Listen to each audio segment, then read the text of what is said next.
Hi అండి. ఇది Telugu methodology second ఇయర్లో ఉందన్నమాట. ఈ భాషాభివృద్ధి కార్యక్రమాలు అనేది ఫస్ట్ ఇయర్ ఫిఫ్త్ లెసన్లో కూడా మనం భాషాభివృద్ధి కార్యక్రమాలు నేర్చుకున్నాం. అలాగే సెకండ్ ఇయర్లో ఉన్న ఈ భాషాభివృద్ధి కార్యక్రమాలు, ఇది బాల సాహిత్యం గురించి, ఈ భాషాభివృద్ధి కార్యక్రమాల గురించి, వాటి వినియోగం గురించి ఇందులో ఉంది. ఇందులో మనము ఈ బాల సాహిత్యం గురించి, వినూత్న కార్యక్రమాల గురించి, గ్రంథాలయం గురించి నేర్చుకుందాం. ఇంకొకటి ఎక్స్ట్రాగా ఉన్నది ఏంటంటే విద్యా ప్రమాణాలు, ఇతివృత్తాలు. అది వచ్చేసి నేను ఫిఫ్త్ యూనిట్లో పెడతాను. ఫిఫ్త్ యూనిట్లో దాని గురించి మనం మాట్లాడుకున్నాం. ఫిఫ్త్ ఆర్ ఫోర్త్ అనుకుంటా. అది చూసి నేను విద్యా ప్రమాణాల గురించి ఎందులో అయితే చెప్పాను, సెకండ్ ఇయర్ వీడియో చేసేటప్పుడు కూడా అదే అందులోనే చూసి ఆ లెసన్లోనే నేను పెడతానండి. ఇక్కడ ఇంట్రడక్షన్ చూద్దాము. భాష మానవులకు జన్మతః లభించిన ఒక వరం. ఈ వరం పుట్టుకతో అలవడినప్పటికీ పరిసరాల్లో వివిధ వనరుల ద్వారా అభ్యసన మూల్యాంకనంగా అభివృద్ధి చేసుకుంటున్నది. అభ్యసన ప్రక్రియల్లో భాషా వనరులకు అత్యంత ప్రాధాన్యం ఉంది. పిల్లలు మాట్లాడే తీరుని మనం ఒక వరుసగా ఉపయోగించుకున్న ఉపాధ్యాయుడు వారి భాషా రీతులను సుసంపన్నం చేయగలుగుతాడు. తద్వారా తరగతిలో భాషాభ్యాసనానికి అనుకూల వాతావరణాన్ని కల్పించవచ్చు. మనం ప్రపంచం పట్ల అవగాహన, సామాజిక పరిణామాల పట్ల ఆసక్తిని పెంచుతూ నిత్య జీవిత గమనానికి అవసరమైన సామర్థ్యాలను, విలువలను, వైఖరులను భాష అనే బలమైన శక్తి ద్వారా పెంపొందించవచ్చు. ఇందుకు అందుబాటులో భాషా వనరులను ఎంత ఉపయోగించుకుంటే అంత మంచిది. ఇందుకు పాఠ్యపుస్తకంలో ఇతివృత్తాలు కానివ్వండి, పాఠ్యాంశాల ఎంపిక, అమరిక, అభ్యాసాలను తీరుతెన్నులు ఆకలింపు చేసుకోవాలన్నమాట. అభ్యసన అభివృద్ధి కార్యక్రమంలో ఇమిడి ఉన్న ప్రధాన అంశాలను దృష్టిలో ఉంచుకోవాలి.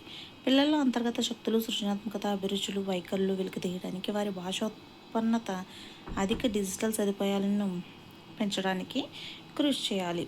ఇందుకోసం దృశ్య శ్రవణ సామగ్రిని, వార్తాపత్రికలను, గ్రంథాలయాలను, బాల సాహిత్యాన్ని చూసారా, ఇక్కడ బాల సాహిత్యం ఉంది కదా, అందుబాటులో ఉన్న స్థానిక కవులు, కళాకారులు, పండితుల సేవలను ఉపయోగించుకోవచ్చు. భాషాభివృద్ధికి సర్వశిక్షా అభియాన్ చేపడుతున్న వినూత్న కార్యక్రమాలైన భాషా మేళాయి, గోడపత్రికలు, దినచర్య రాయడం, బాలకవి సమ్మేళనాలు, సంచికల రూపకల్పన, పుస్తక సమీక్ష మొదలగు అనేక కార్యక్రమాలు ప్రతి పాఠశాలలో నిర్వహించాలి. లక్ష్యాలు. మరి పాఠం యొక్క లక్ష్యాలు ఏంటి? ఈ అధ్యాయం ద్వారా భాషా వనరులు, వాటి వినియోగం గురించి తెలుసుకుంటాము. పాఠ్యపుస్తకాల నిర్మాణంలో కీలక సూత్రాలు గ్రహిస్తారు. ఇవన్నీ మనకు తెలిసిందే. పాఠ్యపుస్తకం గురించి తెలుసుకోవచ్చు. భాషా వనరుల్లో పాఠ్యపుస్తకం ముఖ్యమైన వనరు. బోధనా సహాయకారి అయినప్పటికీ text book is the only tool in the hands of A teacher. పిల్లలను అభ్యసింపజేయడానికి పాఠ్యపుస్తకం ఒక సాధనం మాత్రమే. నిజమైన పాఠ్యపుస్తకం సృజనాత్మకత కలిగిన ఉపాధ్యాయుడే. మంచి ఉపాధ్యాయుడు కేవలం పాఠ్యపుస్తకానికి పరిమితం కాడు. పాఠ్యపుస్తకంలోని విషయాలకు అనేక జీవితానుభవాలు, నిజ జీవిత సన్నివేశాలు, సమకాలీన పరిస్థితులు జోడించి చెబుతాడు. తరగతి గదిని ప్రపంచంలోనికి, ప్రపంచాన్ని తరగతి గదిలోనికి తీసుకొస్తాడు. పాఠ్యాంశంలో అనేక ప్రాపంచిక విషయాలను, స్థానిక పరిసరాలను అనుసంధానం చేస్తాడు.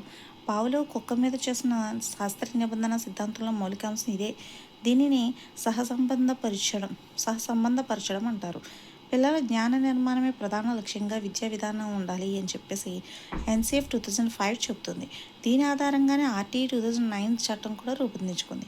ఈ విషయాలు దృష్టిలో ఉంచుకుని ఎన్సీఆర్టీ ఒక వినూత్న విధానంలో పాఠ్యపుస్తకాలను రూపొందించడం జరిగింది. విజ్ఞాన శాస్త్రం, సాంఘిక శాస్త్రం వంటి భాషేతర సబ్జెక్టులు, నాన్ లాంగ్వేజ్ సబ్జెక్ట్స్ విషయ ప్రధానమైనవి కాబట్టి ప్రణాళికలో ఉన్న విషయం అధ్యాపకునికి గుర్తుంటుంది. కాబట్టి వాచకాన్ని తెరవకుండా అధ్యాపకుడు, విద్యార్థులు కూడా బోధనాభ్యాసనలు కొనసాగిస్తారు. కానీ భాష కేవలం విషయ ప్రాధాన్యమైనదే కాక భాషా జ్ఞానం, భాషా నైపుణ్యాలు, సాహిత్య వివేచన, ఆనందానుభూతికి చెందిన సమగ్ర స్వరూపం. కాబట్టి అధ్యాపకుడు పాఠ్యపుస్తకాన్ని తెరిచి బోధనాభ్యాసనాన్ని కొనసాగిస్తాడు. భాషలో ముఖ్యమైన శ్రవణ, భాషణ, పఠన, లేఖన నైపుణ్యాలను బోధించడానికి వాచకాన్ని చాలా వరకు ఎదురుగా ఉంచుకుని బోధించాల్సిన అవసరం ఉంది. భాషేతర సబ్జెక్ట్ని అవసరం ఉండకూడదు కూడా. పాఠ్యపుస్తక లక్షణాలు అంటే వాచకం యొక్క లక్షణాలు ఎలా ఉండాలి? ఉత్తమమైన పాఠ్యపుస్తకం బాహ్య లక్షణాలు, అంతర్లక్షణాలు అనే 2 లక్షణాలను కలిగి ఉంటుంది. బాహ్య లక్షణాలు విద్యార్థికి గ్రంథంపై ఆకర్షణ కలిగిస్తే, అంతర్లక్షణాలు బోధనా లక్ష్యాల సాధనను నెరవేర్చేవిగా ఉంటాయన్నమాట. మరి బాహ్య లక్షణాలు పాఠ్యపుస్తకాన్ని చూడగానే చదివి చదవాలనిపించేలా ఆకర్షణీయంగా ఉండే లక్షణాలు ఇవి. భాష తెలియని వారు కూడా ఈ లక్షణాలు తేలిగ్గా గ్రహించగలుగుతారు. అందంగా ఉండే వాళ్ళకు బాగా నచ్చిన పుస్తకాలను పిల్లలు ప్రేమిస్తారు. ముఖ చిత్రము. ముఖ చిత్రం ఎలా ఉండాలి? బాహ్య లక్షణాల్లో ఉండేవేంటి? ముఖ చిత్రం. ముఖ చిత్రం ఎలా ఉండాలి? పఠనాసక్తిని కలిగించడానికి రంగులతో ఆకర్షణీయంగా ముద్రించిన ముఖ చిత్రం ఉండాలి. పుస్తకాన్ని చూడగానే వారికి ముచ్చట కలిగించాలి. మరి మన్నిక గల అట్ట ఎలా ఉండాలి? పాఠ్యపుస్తకాన్ని మంచి అట్టతో తయారు చేయాలి. అట్ట సరైనది లేనట్లయితే పుస్తకం తొందరగా పాడైపోతుంది. పైగా పిల్లలకు పుస్తకాన్ని ఎలా చదువుకోవాలో తెలియకపోవచ్చు. అందువల్ల మంచి అట్ట ఉన్న పాఠ్యపుస్తకం మన్నిక కలిగి చాలా రోజులు పాడవకుండా ఉంటుంది. ముద్రణ ఎలా ఉండాలి? వాచకాల ముద్రణ ఆకర్షణీయంగా ఉండాలి. తరగతి స్థాయిని అనుసరించి ముద్రణ ఉండాలి. ప్రాథమిక స్థాయి పిల్లల పాఠ్యపుస్తకాల్లో అక్షరాలు కొంచెం పెద్దగా ముద్రించాలి. తర్వాత దశల వారికి క్రమమైన పరిణామంలో ఉండాలి. ముద్రణ స్పష్టంగా తప్పులు లేకుండా ఉండాలి. మరి కాగితం ఎలా ఉండాలి? పాఠ్యపుస్తకాల ముద్రణకు ఉపయోగించే కాగితం తెల్లగా సముచితమైన మందంతో మన్నిక కలిగి ఉండాలి. కాగితం మంచిదైతే చిత్రాలు, అక్షరాలు చాలా చక్కగా ఉంటాయి, స్పష్టత ఉంటుంది. పరిణామము. పాఠ్యపుస్తక పరిణామం మరీ పెద్దదిగా ఉండకూడదు, చిన్నదిగా ఉండకూడదు. విద్యార్థులకు సౌలభ్యంగా ఉండాలి.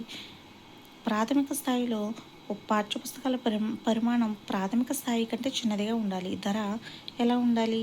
పాఠ్యపుస్తకాలు ఎవరైనా అన్ని వర్గాల వారికి అందుబాటులో ఉండే విధంగా ఉండాలి. పాఠ్యపుస్తకాలను ముద్రించే బాధ్యత రాష్ట్ర ప్రభుత్వం స్వీకరించినప్పటి నుంచి పాఠ్యపుస్తకాలు చాలా తక్కువ ధరకే విద్యార్థులకు దొరుకుతున్నాయి. అది శుభసూచకం. ఆకర్షణీయమైన ముఖచిత్రం ఉండాలి. పాఠ్యపుస్తకం అట్ట ముందు వెనకాల చిత్రాలతో ఆకర్షణీయంగా ఉండాలి. రంగురంగుల ముఖచిత్రం ఉంటే మరింత బాగుంటుంది. ఇవి ఉపాధ్యాయులను, విద్యార్థులను ఆకర్షిస్తాయి. పిల్లల అట్టపై ఉన్న చిత్రాన్ని చూసి మురిసిపోతారు. ఉదాహరణకు, జిల్లా ప్రాథమిక విద్యా పథకంలో ఆంధ్రప్రదేశ్ రాష్ట్ర ప్రభుత్వం రూపొందించిన అందమైన పాఠ్యపుస్తకాలు మిగిలిన రాష్ట్రాలకు ఆదర్శప్రాయంగా నిలిచాయి.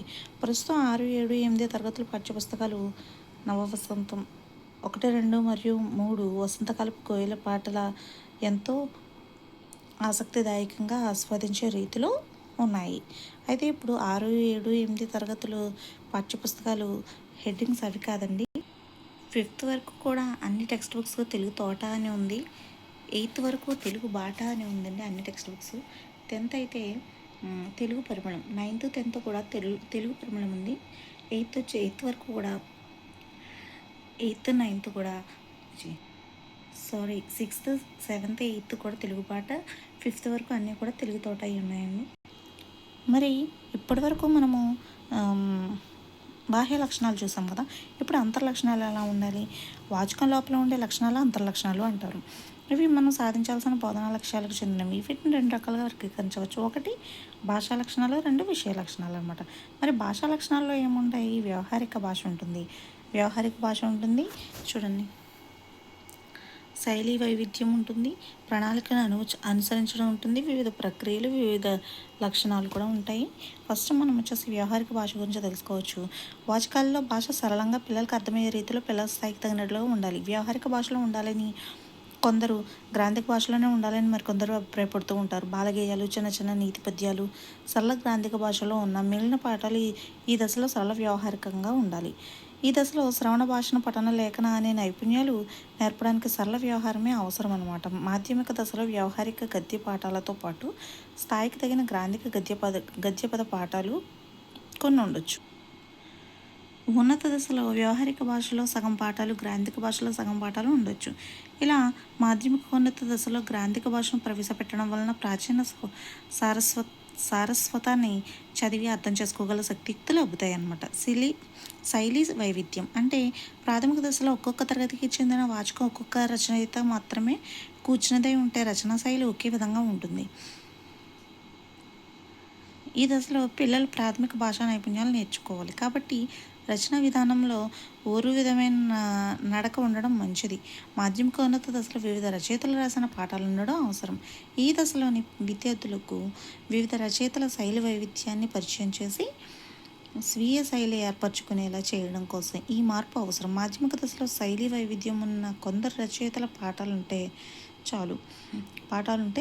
ఉన్నత దశలో శైలి వైవిధ్యం ఉన్న రచనలు ఎంత ఎక్కువ ఉంటే అంత మంచిది. అన్ని రకాల శైలులకు ఉన్నత దశ వాచకాలలో స్థానం ఇవ్వడం అవసరం. ప్రణాళికను అనుసరించడం. విద్య ప్రణాళికలో నిర్ణయించిన విధంగా పాఠ్యాంశాలు ఉండాలి. ఆయా తరగతుల్లో సాధించాల్సిన లక్ష్యాలను దృష్టిలో ఉంచుకుని విద్యా ప్రణాళికలను రూపొందించాలన్నమాట. ప్రాచీన, ఆధునిక సాహిత్య పరిచయాన్ని విద్యార్థులకు తప్పనిసరిగా చేయాలి. పద్య, గద్య రచనలు, వ్యాసాలు, గేయాలు, లేఖలు, వ్యాకరణాంశాలు పాఠ్యపుస్తకం ద్వారా బోధించాలి. ప్రాథమిక దశలో భాషా సామర్థ్యాలను అభివృద్ధి పరిస్తే మాధ్యమికోన్నత స్థాయి విద్యార్థులకు సాహిత్య ప్రక్రియలపై సంపూర్ణ అవగాహన కలిగే విధంగా పాఠశాల ఎంపిక చేసుకోవాలన్నమాట. తేలిక నుండి కాఠిన్యానికి పాఠాల అమరిక చేసి వాచకాల ద్వారా ఆశించిన లక్ష్యాలను సాధించాలి. వివిధ ప్రక్రియలు ఏమున్నాయి? ప్రాథమిక దశలో విద్యార్థులకు నైపుణ్యాలతో పాటు శబ్ద మాధుర్యంలోని ఆనందానుభూతిని కూడా అందించడానికి గద్య పాఠాలతో పాటుగా బాలగేయాలు, శబ్దమాధుర్యం, తనిఖీలాడే పద్యాలు కూడా కొన్ని ఉండడం అవసరం. అలాగే కొన్ని పొడుపు కథలు కూడా ఉండవచ్చు. మాధ్యమిక దశలో పద్య, గద్య పాఠాలతో పాటు గేయాలు, లేఖలు, సంభాషణలు, పాఠాలు మొదలైన క్రియలకు కూడా స్థానం ఇవ్వాలి. ఉన్నత దశలో పద్య, గద్య పాఠాలతో పాటు ఉదాత్తమైన గేయాలు, సంభాషణ పాఠాలు, వచన కవితలు, మినీ కవితలు, కథానికలు మొదలైన అన్ని సాహిత్య ప్రక్రియలకు స్థానం ఉండాలి. ఈ దశలోని విద్యార్థులకు అన్ని ప్రక్రియలు తెలియాలన్నమాట. మరి విషయ లక్షణాలు ఎలా ఉండాలి? ప్రాథమిక దశ పాఠ్యపుస్తకాలలో పదాలు, వాక్యాలు పరిచయం చేసేవి, మంచి అలవాట్లు, నేర్పుపాట్లు, గేయాలు, భావప్రధానమైన శిశుగీతాలు, శబ్దప్రధానమైన అభినయ గీతాలు, చిన్న చిన్న పద్యాలు, కథలు, భాషా నైపుణ్యాలు అభివృద్ధిపరిచే పాఠాలతో ఉండాలి. మాధ్యమిక దశలో పాఠ్యపుస్తకాల్లో రసవత్తరమైన కథలు, ప్రధానంగా హాస్యకరణ, వీర శాంత రసాలకు సంబంధించిన గద్య పద్య పాఠాలు ఉండాలి. మహనీయుల ఆత్మకథలు, జీవిత చరిత్రలు, ధర్మరాజు, గౌతమ బుద్ధుని వంటి శాంతి కాముకుల సందేశాలు, సమానత్వం, స్వేచ్ఛ భావనలు పొందించే కవితలు, వచన గేయాలు వంటి ప్రక్రియలతో ఉన్న పాఠాలు పొందుపరచాలన్నమాట. ఉన్నత దశలోని వాచకాలు రసాత్మకతకు ప్రతీకలు కావాలి. నవరసాలతో ఉన్న పాఠాలు ఉండాలి. సంస్కృతి సాంప్రదాయాలు వెల్లువిరిసే పాఠాలు ఉండాలి. కాబట్టి పైన పేర్కొన్న బాహ్య లక్షణాలతో పాటు అంతర్లక్షణాలు కూడా పొందుపరిచి పాఠ్యపుస్తకాలు అనేవి రూపొందించాలన్నమాట. అభ్యసన వేదికలు ఎలా ఉండాలి? పాఠాల చివరి అధ్యాపకుడికి విద్యార్థులకు బోధన అభ్యసన కార్యకలాపాలు సులభం కావడానికి సహకరించే అధ్యయన వేదికలు ఉండాలన్నమాట. మూల్యాంకన ప్రశ్నలు, కఠిన పదాల అర్థాలు, వ్యుత్పత్తార్థాలు, ప్రకృతి వికృతులు, నానార్థాలు, పర్యాయ పదాలు ఇలాంటివన్నీ కూడా బోధనా విధానాలు కూడా మనం రాయాలన్నమాట. పాఠాలలో కొత్త ప్రక్రియలకు వచ్చినప్పుడు వాటికి బోధనా విధానాలు కూడా రాయాలి. అవసరాన్ని బట్టి పరిశీలన గ్రంథాలు అంటే రిఫరెన్స్ బుక్స్ సూచించాలి. పాఠాల పూర్వరంగం ఎలా ఉంది? పాఠాల ప్రారంభంలో విద్యార్థులకు తెలియటానికి ఆ పాఠాలు రాసిన కవులు, రచయితల వివరాలు, పాఠాల సందర్భం ఉండాలి. ఇందువలన నేర్చుకోబోయే పాఠం పూర్వరంగం కూడా తెలుస్తుంది. ముందు మాటలు, వాచకాలు కూర్చున్న రచయితల ముందు మాటలు కూడా మొదటి పేజీలో ఉండడం అవసరం. ప్రణాళికల గురించి, బోధన పద్ధతులను గురించి, ఇంకా ఇలాంటి బోధనాభ్యసన విషయాల గురించి ఉపాధ్యాయులకు ఇందులో సూచనలు ఇవ్వచ్చు.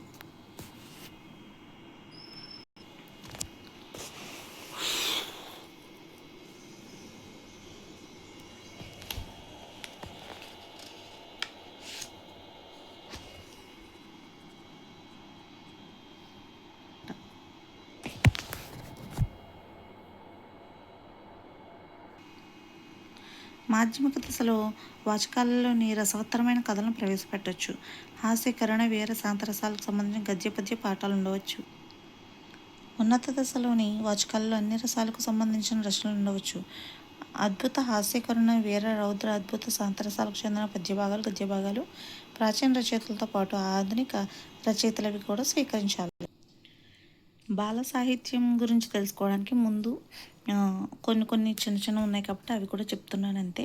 మళ్ళీ ఇవి వేరే ఏం కాదు. ఇక్కడ వార్తాపత్రికలు, మ్యాగజైన్ల గురించి నార్ల వెంకటేశ్వరరావు గారు ఏమన్నారు?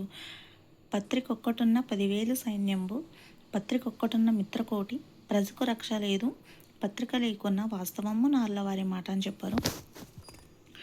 అంటే పత్రికల ఆవశ్యకత, ప్రాధాన్యతల గురించి చెప్పిన ఈ పద్యం ఎంతో హృదయంగా ఉంది కదా.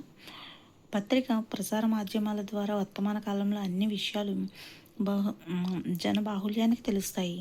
దూరదర్శన ప్రసార మాధ్యమానికి వినడం, చూడడం కూడా ఉన్నప్పటికీ పత్రికా రచనల ప్రాధాన్యత తగ్గలేదు. దూరదర్శన ప్రసార మాధ్యమం దాని కాల నిబద్ధత మన శ్రవణాన్ని నిర్ణయిస్తుంది. ముద్రణ వార్తాపత్రిక మన కాలానుగుణంగా ఉపయోగపడుతుంది. అందువల్ల పిల్లల చేత వార్తాపత్రిక చదివించడం మంచి ప్రయోజనం ఇస్తుంది. ఇక్కడ పాఠశాల పత్రిక గురించి విద్యార్థుల్లో స్వీయ రచనను, సృజనాత్మకతను పెంపొందించడానికి పాఠశాల పత్రిక ఉపయోగిస్తుందన్నమాట.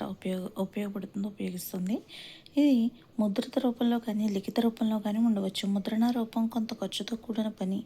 లిఖిత రూప పత్రికలో విద్యార్థులు వివిధ వ్యవహార రూపాలలో సొంత దస్తూరితో ఉంటాయి.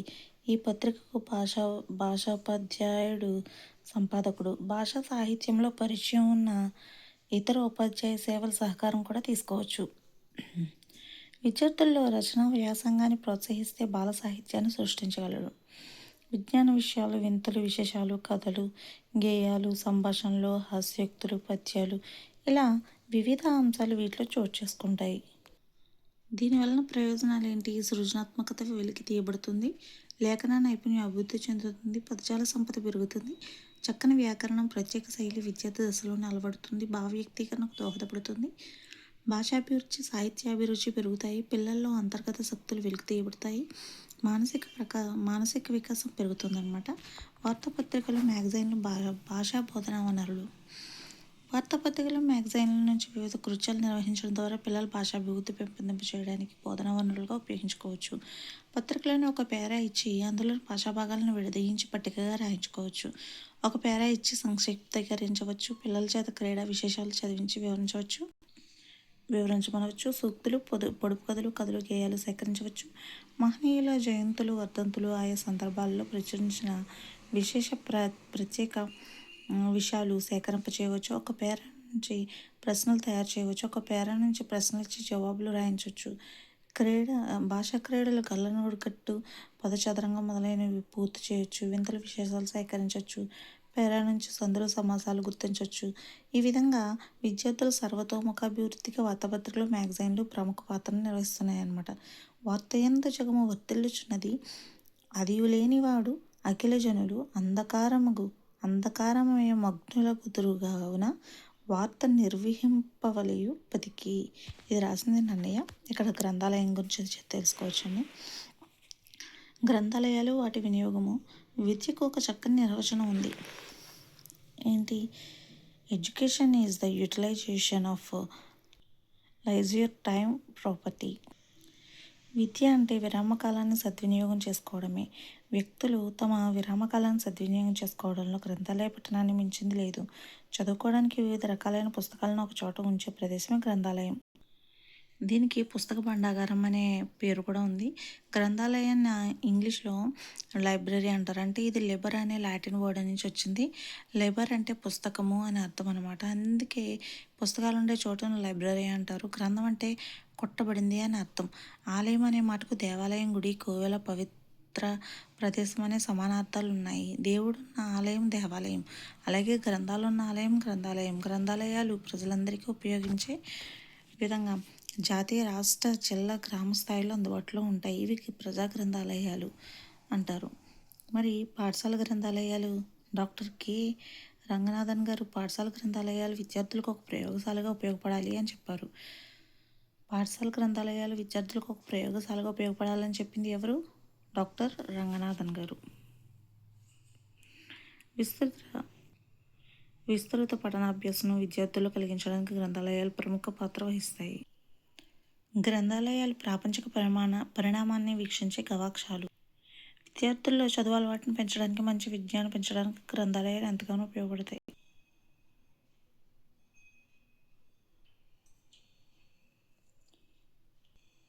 తరగతి గ్రంథాలయాలను ప్రతి ఒక్కరూ ఒకటి చొప్పున ఏర్పాటు చేసినట్లయితే విద్యార్థులకు సౌకర్యవంతంగా ఉంటుందన్నమాట. ఇక్కడ మనం తెలుసుకోవాల్సింది గ్రంథాలయాల వినియోగం కూడా ఉంది. ప్రభుత్వ నిధుల నుంచి, పాఠశాల నిధుల నుంచి, దాతల నుంచి సేకరించిన పుస్తకాలు విద్యార్థులకు అందుబాటులో ఉండాలి. గ్రంథాలయాల్లోని పాఠ్య పుస్తకాలని ఒక క్యాటలాగ్ రూపంలో రాసుకోవాలన్నమాట. వరుస సంఖ్య, పుస్తకం పేరు, వెల మొదలైన వివరాలు క్యాటలాగ్లో ఉండాలి. క్యాటలాగ్ ద్వారా విద్యార్థులు తమకు కావాల్సిన పుస్తకం ఎంపిక చేసుకునేందుకు అవకాశం ఉంటుంది. పుస్తకాలు వెతుక్కోకుండా విద్యార్థులే నేరుగా స్వయంగా తీసుకునేలా వాటిని అందుబాటులో ఉంచాలి. చదివిన పుస్తకంలోని విశేషాంశాలు, ముఖ్యాంశాలు తమ రాత పుస్తకంలో రాసుకునే విధంగా శిక్షణ ఇవ్వాలి. పుస్తక సమీక్షలు చేయించాలన్నమాట. పాఠశాల గ్రంథాలయానికి పుస్తక పఠనం పట్ల అభివృద్ధి కలిగిన ఉపాధ్యాయుడు, అధికారి అయితే పసిడికి పరిమళం అప్పినట్లే. గ్రంథాలయ కమిటీ ఏర్పాటు చేసి నియమించవచ్చు. 3వ తరగతి నుంచి ఈ విధానంలో తరగతి గ్రంథాలయం చాలా చక్కగా నిర్వహించవచ్చు. ఒక ఇష్యూ రిజిస్టర్ ఏర్పాటు చేయాలి. ఒక్కొక్క విద్యార్థికి ఒక్కొక్క పేజీ చొప్పున కేటాయించాలి. ఉపాధ్యాయుని పర్యవేక్షణలో విద్యార్థులు తరగతి గ్రంథాలయం చక్కగా నిర్వహిస్తారు. గ్రంథాలయాల యొక్క ప్రయోజనాలు: విరామకాలను సద్వినియోగం చేసుకోవచ్చు, ఆలోచన శక్తి పెరుగుతుంది, విస్తార పఠనం అలవడుతుంది, జ్ఞాన వికాసానికి దోహదపడుతుంది, సృజనాత్మక శక్తి పెరుగుతుంది, విస్తృతమైన భాషా పరిజ్ఞానం అలవడుతుంది, సాంఘిక వైఖరులు పెంపొందుతాయి, సమగ్ర మూర్తిమత్వం అలవడుతుంది, పుస్తక సమీక్ష చేయగలుగుతారు, జ్ఞానాభివృద్ధి కలుగుతుంది, వ్యక్తిత్వ సామాజిక వికాసానికి దారితీస్తాయి, తెలుసుకున్న విషయం గురించి సొంత మాటల్లో రాయగలుగుతారు, పఠనం, భాషణం, లేఖనం ఏకకాలంలో సాధించవచ్చు. ఇది సెకండ్ ఇయర్లో మనకి గ్రంథాలయాల గురించి, వార్తాపత్రికలు, మ్యాగజైన్ల గురించి, పాఠ్యాంశ పుస్తకాల గురించి ఉన్న టాపిక్. అందులో ఉన్న బాల సాహిత్యం గురించి నెక్స్ట్ వీడియోలో ఇంకొక వీడియో చేస్తానండి. Thank you.